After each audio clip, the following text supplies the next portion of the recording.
Ketemu lagi dengan saya, Nisa Nur Amalia, NIM 180400063. Saya dari semester 5 Sekolah Tinggi Farmasi Muhammadiyah Tangerang. Di sini saya akan melakukan praktikum bioteknologi farmasi dengan judul pembuatan keju.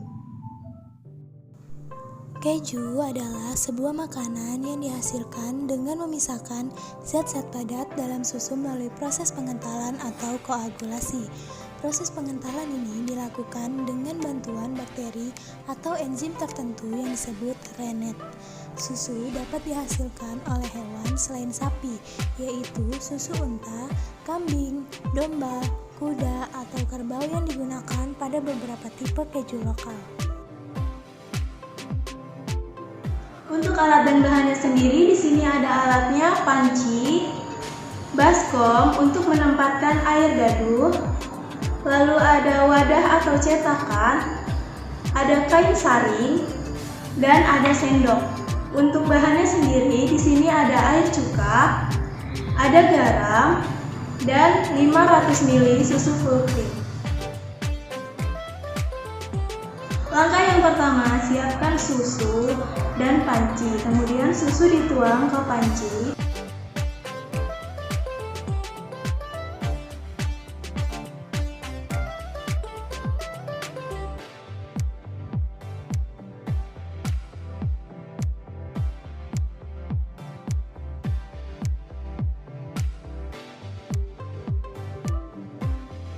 Setelah susu dituang ke panci, kemudian kita lakukan pemanasan. Lakukan pemanasan dengan api kecil hingga susu mendidih. Sambil diaduk terus-menerus agar susu tidak hangus dan lengket.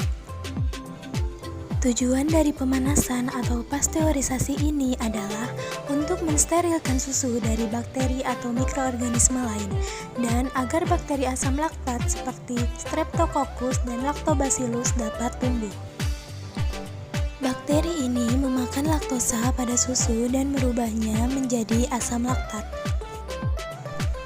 Susu atau keju memiliki kandungan berupa protein, kasein, mineral, laktosa, vitamin, dan lemak yang sangat bermanfaat bagi tubuh.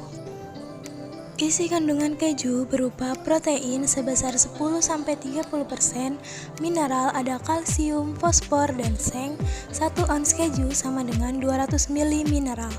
Vitamin terdiri dari vitamin A, D, B2, dan B1, laktosa sebesar 4,5-4,7%, lemak sebesar 12% pada keju segar, dan 40-50% pada keju matang, kasein sebesar 80% dari protein.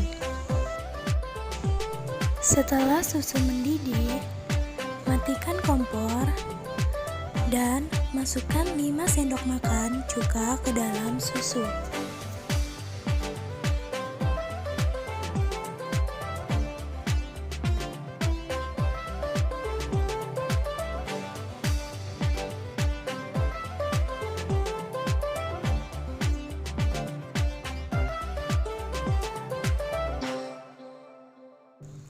Nyalakan kompor dan aduk terus-menerus hingga mendidih.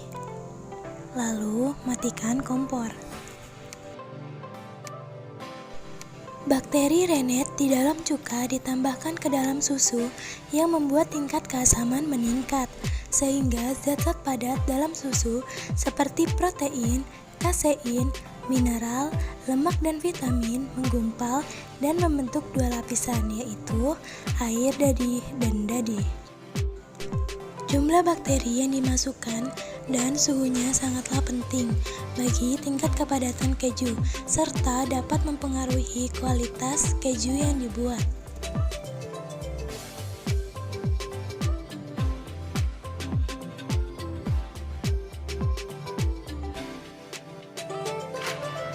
Jika sudah dingin, kemudian kita ambil kain saring.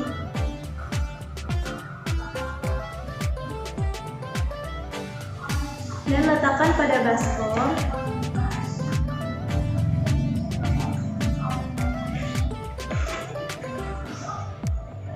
Setelah itu, disaring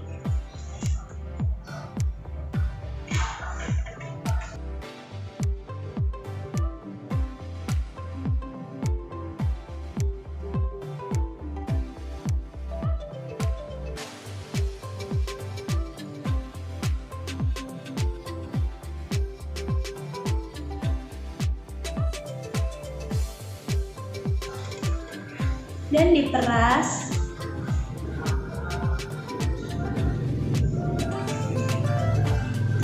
sampai benar-benar tidak ada air yang tersisa.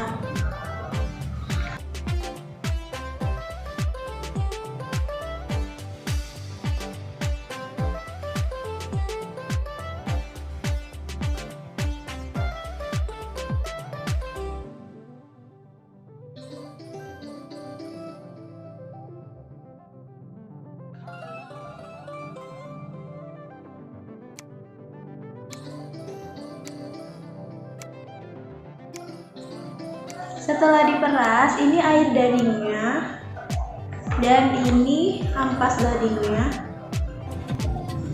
seperti ini yang akan dibuat menjadi keju.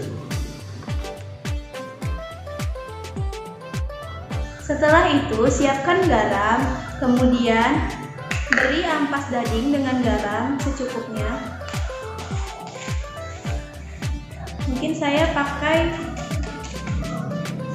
kurang dari 1 sendok makan.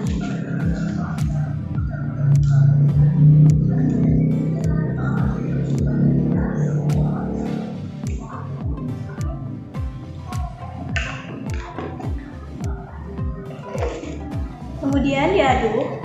Penambahan garam berfungsi untuk menambah cita rasa keju, menghilangkan kadar air berlebih, mengeraskan permukaan keju, melindungi keju agar tidak kering, mengawetkan keju, dan memurnikan keju. Setelah sudah tercampur merata, kemudian dipadatkan.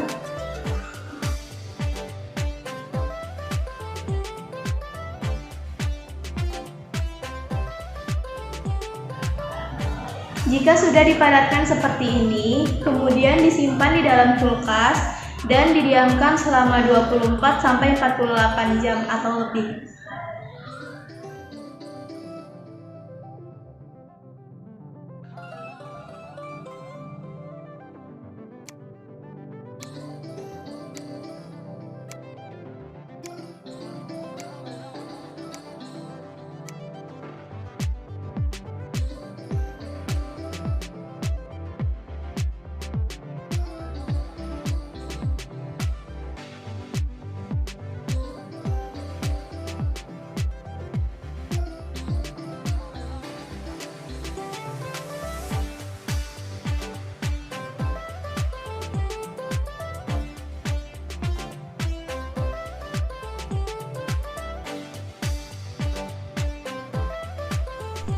Kesimpulannya, kualitas keju dipengaruhi oleh suhu, jumlah bakteri, dan garam, serta berpengaruh dengan kepadatan keju. Bakteri yang terlibat pada pembuatan keju yaitu Rennet, Streptococcus, dan Lactobacillus. Kandungan yang terdapat pada keju yaitu protein, kasein, mineral, lemak, dan vitamin.